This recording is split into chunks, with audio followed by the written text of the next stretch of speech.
بسم اللہ الرحمن الرحیم۔ خسرہ یعنی کہ جس کو ہم میزلز کہتے ہیں، یہ ایک انتہائی اہم مرض ہے جو کہ آج کل کے موسم میں بہت زیادہ پھیل رہا ہے۔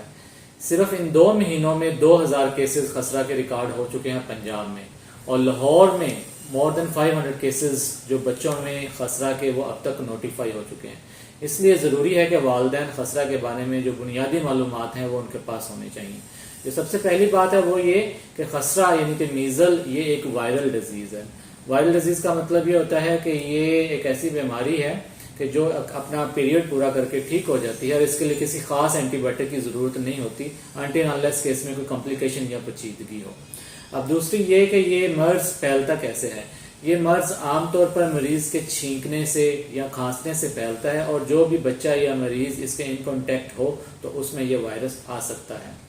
عام طور پر یہ وائرس جو ہوتا ہے 1 سے 2 ہفتے لیتا ہے مرض کے اپیئر ہونے میں، جس کو ہم انکوبیشن پیریڈ کہتے ہیں۔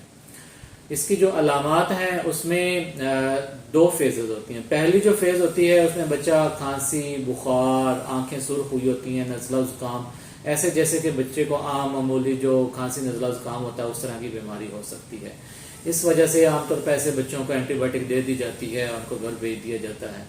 3 سے 5 دن کے بعد ان بچوں میں خاص قسم کا ریش نکلتا ہے جو کہ اس کے ٹپیکل سمٹم ہے۔ وہ ریش سرخ رنگ کا ہوتا ہے جس کو ہم ارتھمیٹس ریش کہتے ہیں۔ وہ چہرے سے شروع ہوتا ہے اور چہرے سے شروع ہو کر باقی پورے جسم پر پھیل جاتا ہے۔ اس میں مریض کی آنکھیں بہت زیادہ سرخ ہوتی ہیں، اس کے منہ کے اندر زخم نکل سکتے ہیں جس کو ہم کوپلک سپاٹس کہتے ہیں، اور بچہ کھانا پینا کم کر دیتا ہے، تھوڑا سا نڈال اور ٹائرڈ ہو جاتا ہے۔ اس کا جو تشخیص ہے وہ کلینکل معائنے سے ہوتی ہے۔ کلینکل معائنے سے مراد یہ ہے کہ جب آپ ڈاکٹر کے پاس لے کے جاتے ہیں تو اس کا اچھی طرح معائنہ کرتے ہیں، کیونکہ اس بیماری کو جو دوسری بیماریاں ہیں ان سے الگ طور پہ جانچنا بہت زیادہ ضروری ہے۔ جو دوسری بیماریاں ہیں، کوئی بھی کسی قسم کا وائرل انفیکشن ہو، جیسے کرونا وائرس ہے، چکن پاکس ہے، مننجوکوکسیمیا ہے، اس میں بھی اس طرح کا وائرل ریش ہو سکتا ہے۔ تو ڈاکٹر اس مرض کو دوسرے جو امراض ہیں ان سے الگ تشخیص کرتا ہے۔ کبھی کبھی وہ ان کے لیے CBC، PCR یا اینٹی باڈیز کے ٹیسٹ بھی ایڈوائز کر سکتا ہے۔ اس کا جو علاج ہے وہ انتہائی سمپل اور سادہ ہے۔ بخار کے لیے بچے کو ہم پیناڈول یا بروفن دیتے ہیں، اور بچے میں چونکہ پانی کی کمی ہو رہی ہوتی ہے، کھانا پینا کم کر دیتا ہے، تو اس کے لیے ہم اس کو فلوئڈس دیتے ہیں۔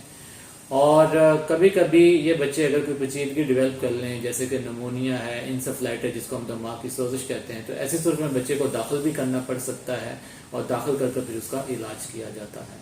اس سے بچاؤ کے لیے خوش قسمتی سے ہمارے پاس اس کے بچاؤ کے لیے ویکسین موجود ہے، جس کو ہم میزل ویکسین کہتے ہیں۔ یہ ویکسین 9 منتھ میں بچے کو لگائی جاتی ہے، اس کے بعد اس کی دوسری ڈوز لگوانا بہت زیادہ ضروری ہے جو کہ عام طور پہ 15 منتھ پہ لگائی جاتی ہے۔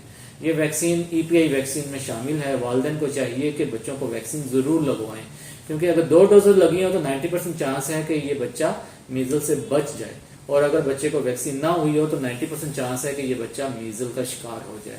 اس کے علاوہ بچوں کو ضروری ہے کہ وٹامن A اور زنک دیا جائے، جس سے ان کی قوت مدافعت زیادہ ہوتی ہے اور وہ انفیکشن سے بچ سکتے ہیں۔